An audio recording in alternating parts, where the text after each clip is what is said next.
तो students, previous class में अपन discuss कर रहे थे किसके बारे में, बायोमोलिक्यूल्स के बारे में, है ना। बायोमोलिक्यूल में सबसे पहले अपन किसके बारे में डिस्कस कर रहे थे, कार्बोहाइड्रेट के बारे में।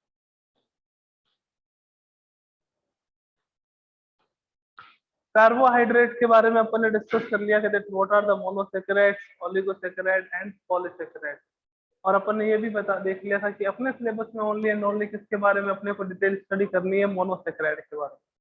मोनोसैकेराइड्स क्या होता है ये भी अपने को पता है कि जिनका हाइड्रोलाइसिस नहीं होता, that carbohydrate can not be hydrolysed, known as monosaccharide. Oligosaccharide का मींस कि वो आपके पास कार्बोहाइड्रेट जिसका हाइड्रोलाइसिस होता है, और on the hydrolysis they give 2 to 10 monosaccharide unit, है ना। और पॉलीसैकेराइड मींस क्या होता है कि दैट कार्बोहाइड्रेट जिनका हाइड्रोलाइसिस होता है और मोर देन 10 मोनोसैकेराइड यूनिट देते हैं, उसको अपन क्या कहते हैं, ओलिगोसैकेराइड, सॉरी पॉलीसैकेराइड कहते हैं। तो मोनोसैकेराइड्स के एग्जांपल कौन कौन से अपने पास, ग्लूकोज है, फ्रुक्टोज है, राइबोज है, ज़ैलुलोज है। These are the examples of monosaccharide which can not be hydrolysed.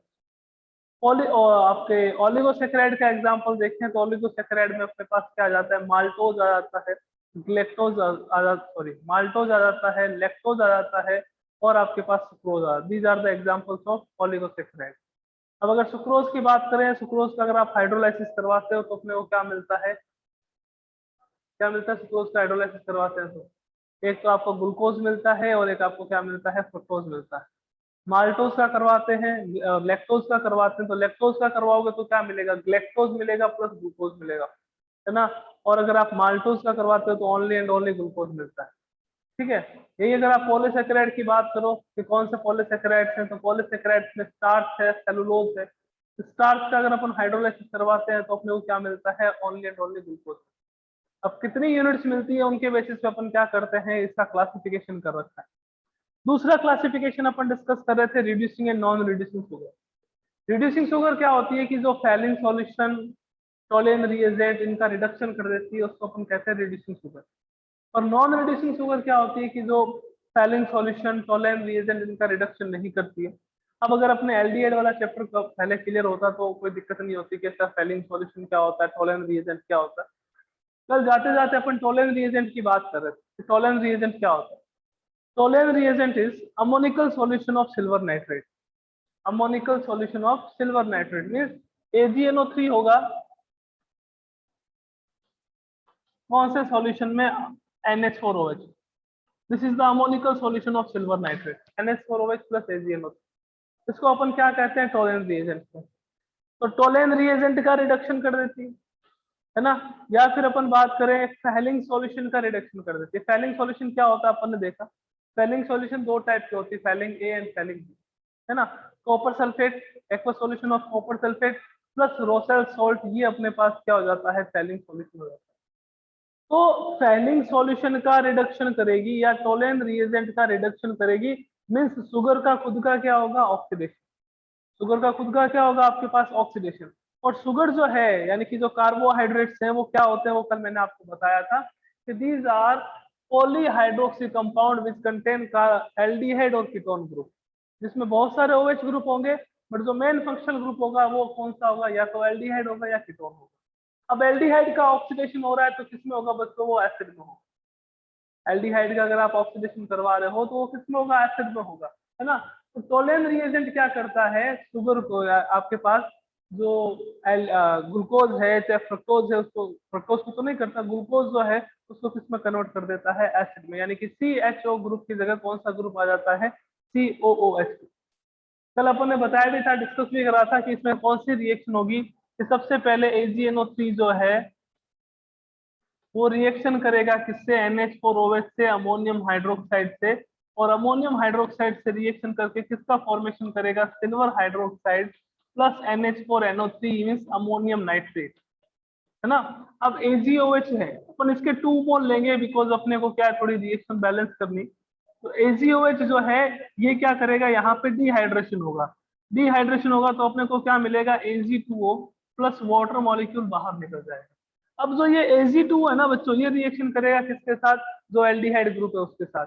अब जैसे मान लीजिए कि आपके पास आ गया RCHO, इसके साथ Ag2O रिएक्शन करता है, तो रिएक्शन करके किसका फॉर्मेशन करेगा, ये RCOOH यानी कि एसिड। अब एल्डिहाइड था, एल्डिहाइड की जगह कौन सा ग्रुप आ जाएगा अपने पास, एसिड ग्रुप आ जाएगा, प्लस अपने पास क्या मिलेगा 2H। इसको अपन कहते हैं silver mirror, it is known as silver mirror, है ना। जो टेस्ट ट्यूब है उस टेस्ट ट्यूब में नीचे अपने को क्या मिलता है, सिल्वर मिलता है, सिल्वर मिरर। अब देखो क्या हो गया, इसका रिडक्शन हो गया ना, removal of oxygen is known as reduction. यहाँ पे ऑक्सीजन, यहाँ से ऑक्सीजन बाहर निकल रहा है, ऑक्सीजन बाहर निकल रहा है एजी में से, तो एजी का क्या हो गया आपके पास, कि सर एजी का रिडक्शन हो गया। तो एजी था क्या आपके पास, टोलन रिएजेंट इससे तो आया था, तो टोलन रिएजेंट का क्या कर देती है, रिडक्शन खुद का क्या हो जाता है, इनके ऑक्सीडेशन हो जाता है। ओके, अब अपन बात करेंगे कार्बोहाइड्रेट में मोनोसेक्राइड्स, बिकॉज अपने सिलेबस में मोनोसेक्राइड्स ही हैं। एनसीईआरटी में ओलिगोसेकेराइड और पॉलीसेकेराइड भी गिवन है, बट अपना 70% सिलेबस है, तो उसके अकॉर्डिंग अपन डिस्कस कर रहे हैं टॉपिक को। तो आता है अपने पास मोनोसेकेराइड।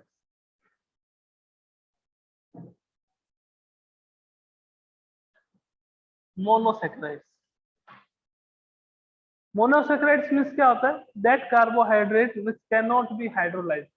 अगर आप इसका हाइड्रोलाइज कराओगे तो कोई मोनोमर यूनिट का फॉर्मेशन नहीं होगा, कोई सिंपल यूनिट का फॉर्मेशन नहीं होगा, इसको अपन क्या कहते हैं, मोनोसेकेराइड्स कहते हैं, है ना। लाइक ग्लूकोज है, तो ग्लूकोज का हाइड्रोलाइज कराओगे तो ऐसा नहीं कि कोई और स्मॉलर यूनिट आपको मिलेगी, ऐसा नहीं होता ना। तो monosaccharide that carbohydrate which cannot be hydrolyzed,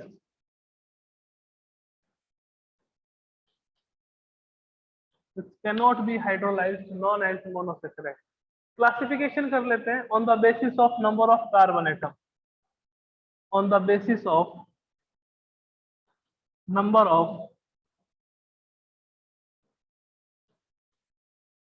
carbon atom,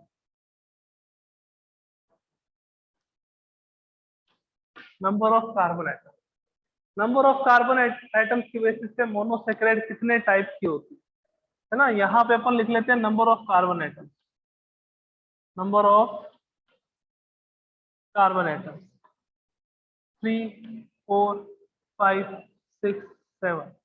अब इसको कहेंगे क्या, मोनोसेक्राइड यूनिट को, इसको अपन कहेंगे triose, because number of carbon atoms are 3।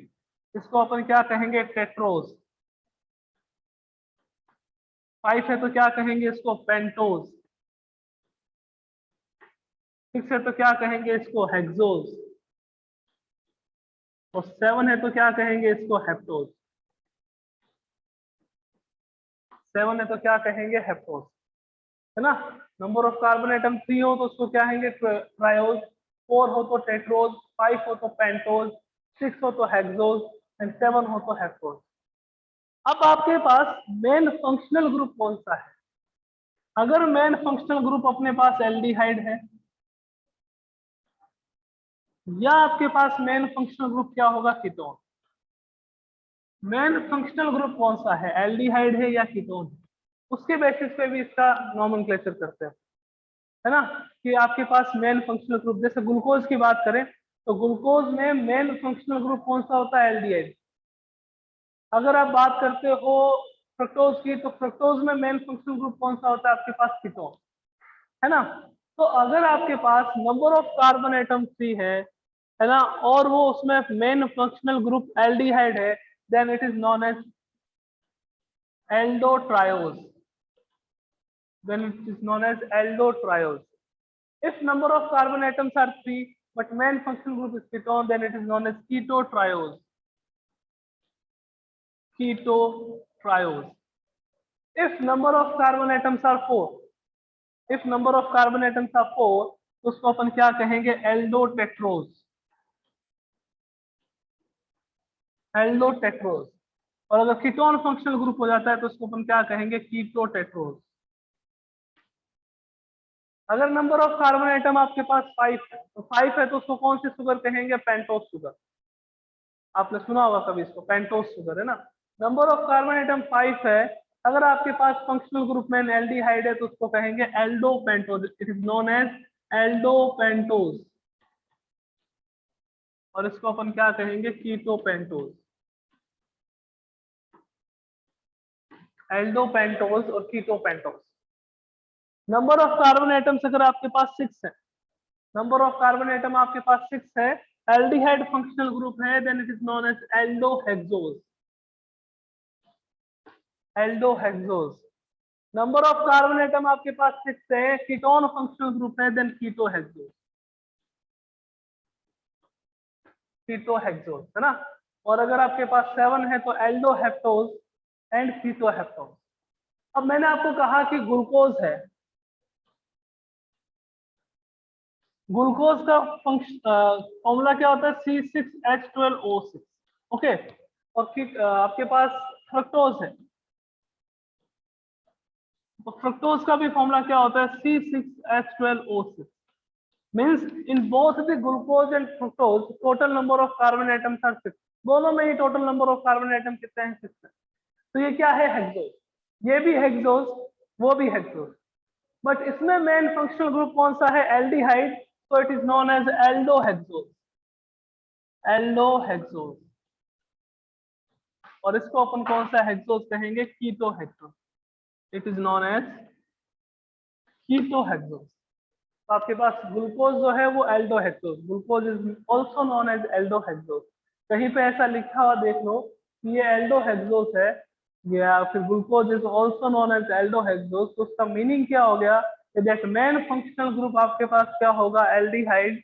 और यहाँ पे नंबर ऑफ कार्बन एटम्स कितने रहेंगे आपके पास, कीटोहेक्सोज अगर कभी लिखा हुआ हो, मींस मेन फंक्शनल ग्रुप आपके पास क्या है, कीटोन, और total number of carbon atom आपके पास कितने हैं, 6।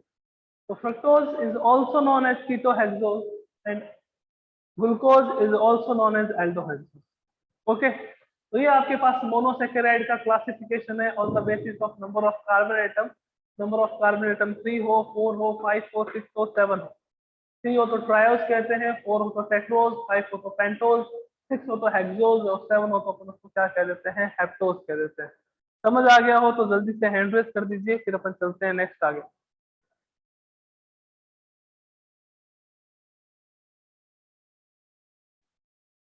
जल्दी से हैंड रेस कर दो बच्चों को।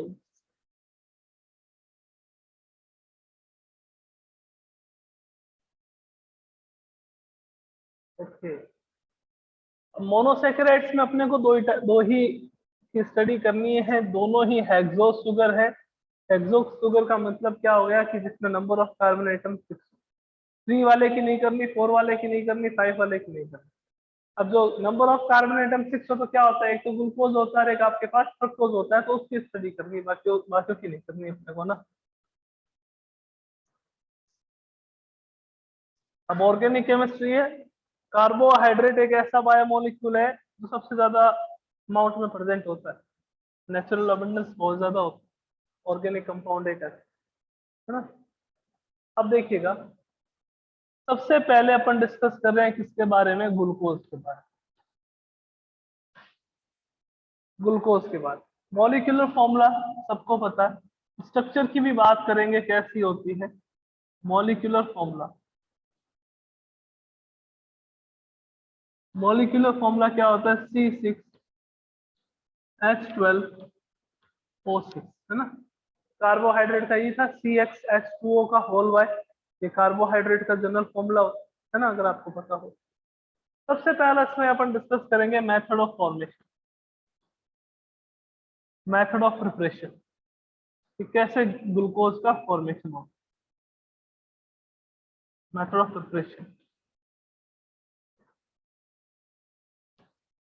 और सबसे फर्स्ट मेथड क्या आता है इसमें, bye hydrolysis of,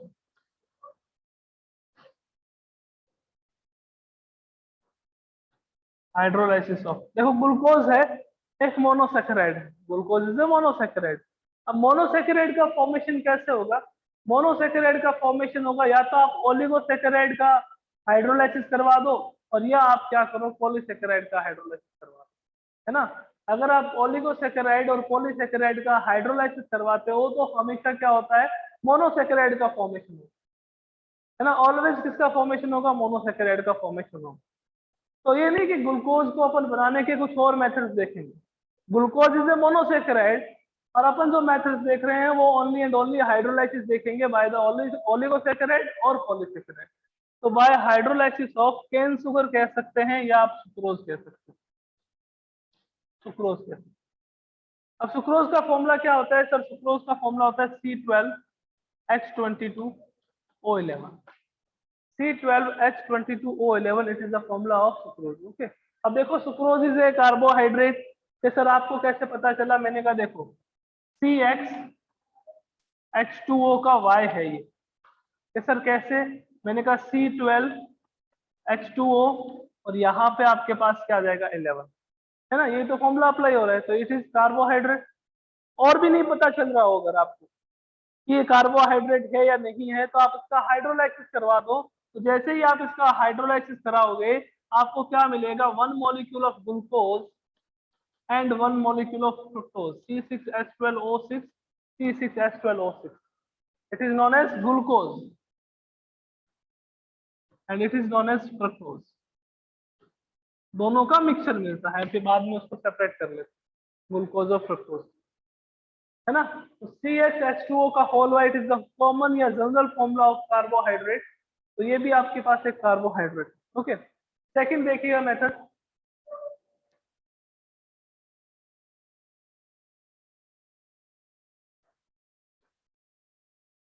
second method, by hydrolysis of starch. By hydrolysis of starch. अब स्टार्च क्या है? एक पॉलीसेकेराइड है, बहुत सारी यूनिट प्रेजेंट होती है मोनोसेकेराइड। यूं भी कह सकते हैं कि glucose is the monomer unit of starch, है ना? ग्लूकोज जो है वो स्टार्च की सबसे सिंपलेस्ट यूनिट है। बहुत सारे जब ग्लूकोज के मॉलिक्यूल्स आपस में रिएक्ट करते हैं, आपस में बॉन्ड का फॉर्मेशन करते हैं। अपन देखेंगे आगे कि कौन कौन से टाइप का बॉन्ड प्रेजेंट होता है। 1,4 ग्लाइकोसाइडिक बॉन्ड प्रेजेंट होता है या कौन सा बॉन्ड है। तो बहुत सारे ग्लूकोज की जब यूनिट्स आपस में बॉन्ड का फॉर्मेशन करती है, तो बॉन्ड का फॉर्मेशन करती है, H2O को बाहर निकालती है, तो किसका फॉर्मेशन होता है? स्टार्च का। तो वापस अगर स्टार्च का आप हाइड्रोलाइसिस कराओगे, क्या फॉर्मूला होता है स्टार्च का? C6H10O5 N plus NH2। ये आपके पास क्या है? Starch. Starch is also a carbohydrate. ऐसा नहीं है कि ये C6 होगा तो ये हमेशा H12 होगा, ये या हमेशा O6 होगा, ऐसा कभी नहीं है। बट ये दोनों ध्यान रखना कि इन दोनों का जो रेशियो है वो 2:1 रहेगा। हाइड्रोजन और ऑक्सीजन का जो रेशियो है वो हमेशा 2:1 रहेगा। ये भी देख लीजिए, CH H2OY को फॉलो करता है कि सर कैसे? मैंने कहा C6H2O का यहाँ पे आप 5 कर दीजिए, तो C6H10O5 हो गया आपके पास, है ना? तो C6H10O5 N मॉलिक्यूल्स है plus N molecules of H2O, इससे क्या मिलेगा? N molecules of C6H12O6। Only and only glucose मिलता है। तो जो स्टार्च है, स्टार्च में ओनली एंड ओनली क्या रहते हैं? ग्लूकोज प्रेजेंट है। अब ऐसे देखो तो माल्टोज से भी बना सकते हो, और माल्टोज का भी फॉर्मूला ये होता है C12H22O11। अगर आप उसका भी हाइड्रोलाइसिस कराओगे तो माल्टोज से ओनली एंड ओनली क्या मिलेगा? अपने को ग्लूकोज मिलेगा। क्लियर है बात? क्लियर है तो एक बार फिर आप हैंड रेज कर दीजिए।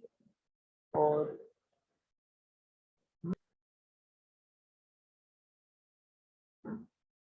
आइए अब डिस्कस करते हैं इसकी केमिकल प्रॉपर्टीज पर।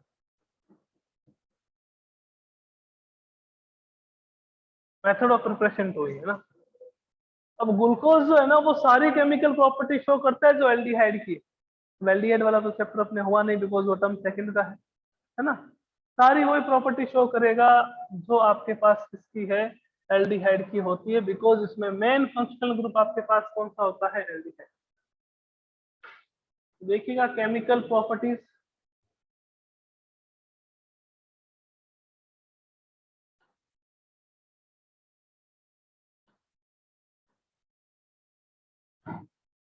Chemical properties of glucose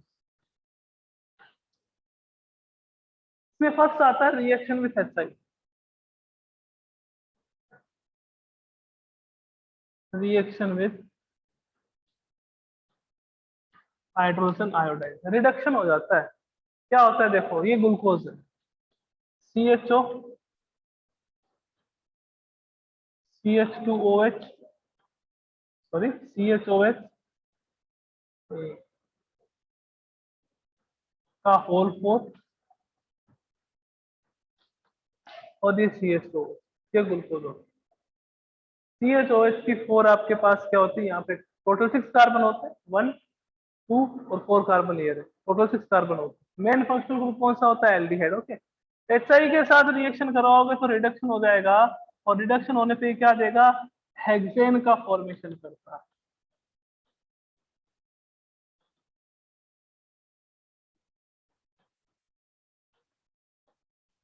N hexane का फॉर्मेशन करता है। एन हेक्सेन का क्या करेगा? फॉर्मेशन करेगा।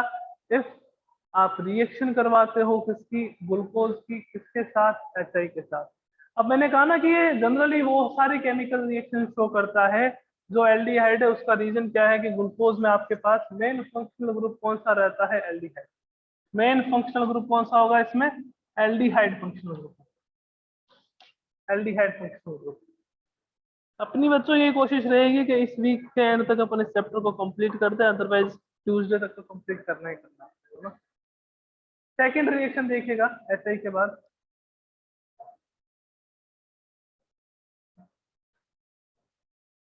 Reaction with hydroxyl amine.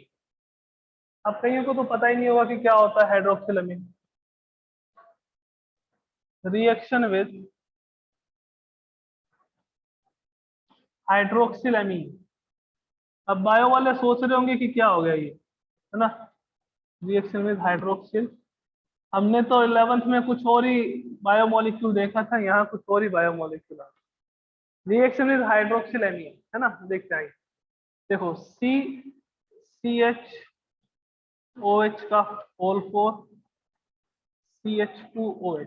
Okay sir, इसको ऐसे क्यों लिखा है? बिकॉज डबल बॉन्ड O, और यहाँ पे आपके पास क्या आएगा? ठीक है, इसकी रिएक्शन करवा रहे हो हाइड्रोक्सिल एमीन। क्या होता है हाइड्रोक्सिल एमीन? हाइड्रोक्सिल एमीन होता है NH2OH। एल्डिहाइड में पूछूंगा, वापस ध्यान रखना। Hydroxyl amine is known as NH2OH, ये होता है हाइड्रोक्सिल एमीन। ओके, आप रिएक्शन कराओगे इसकी NH2OH से, तो देखो HNOH,